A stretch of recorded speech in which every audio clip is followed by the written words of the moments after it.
Propaganda boshe e kryeministrit për 10.400 km rrugë të ndërtuara zhvlerësohet akoma pa dalë mirë nga kryeqyteti. Në daljen lindore të Tiranës, aty ku nis rruga për parkun e Dajtit, qytetarëve u duhet të kalojnë një kalvar të vërtet në një rrugë e cila është e shkatëruar dhe duket qartë që nuk e ka njohur dorën e qeverisë për një kohë shumë të gjatë. Kjo gjendje është një aks fare afër Tiranës dhe është aksi i cili u shërben të gjithë kryeqytetasve për të shkuar në malin e Dajtit. Partia Socialiste për një javë ka publikuar tabelat përkatëse dhe faktin se qeveria e kryeministrit në Ikje ka bërë vetëm 1515 km rrugë.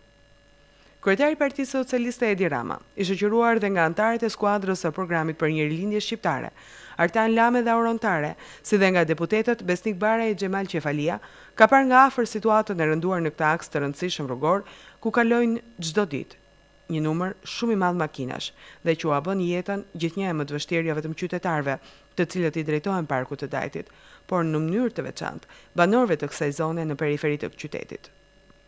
Duke denoncuar edhe një herë mashtrimin e madh të qeverisë me rrugët, kryetari i Partisë Socialiste Edi Rama u shpreh për mediat.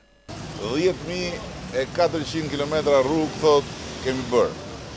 Kjo është rruga nacionale që lidh kryeqytetin me parkun kombëtar të Dajtit.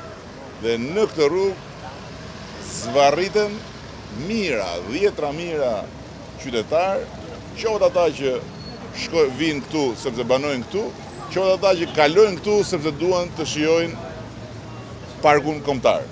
Kjo është shpreha më kuptimplot e faktit se sa rrugë janë ndërtuar në të vërtetë dhe se ku kanë shkuar paratë e popullit shqiptar. Ja kjo. Kjo rrugë dhe shumë rrugë tjera, rrugën në Shqipëri kanë mbetur rrugëve dhe Shqipëria ka mbetur rrugëve, prandaj në 23 qershor këta duhet hapin rrugën. Partia Socialiste ka një javë që kërkon transparencë mbi rrugët e shtruara me asfalt apo të rikonstruktuar në vend. Po në vend të përgjigjes zyrtare ka vetëm gënjeshtra të parakorduara mirë. Ministrat e kryeministrit në Ikje, përveç se nuk janë transparent, nuk rakordojnë më me njëri tjetrin as gënjeshtrat e tyre, çka e bën edhe më qesharake gjithë qeverinë.